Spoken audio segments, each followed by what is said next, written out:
In front of me is Samsung Galaxy A50, and today I would like to show you how you can add audio or video file to text message. Begin by launching messages and selecting or creating a chat. Now click on this plus at the bottom left corner and firstly, to add an audio file, select audio. Then tap on one of those folders. Click on the song that you wish to add, or a message, doesn't matter, and hit done. As you can see, after that my audio file was successfully added.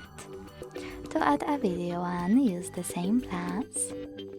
This time click on video section and tap on one of those apps. I will go with gallery.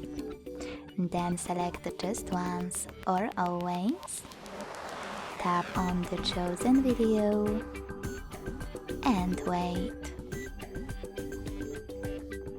Thanks so much for watching. If you enjoyed this video, leave a like, comment and subscribe. Bye!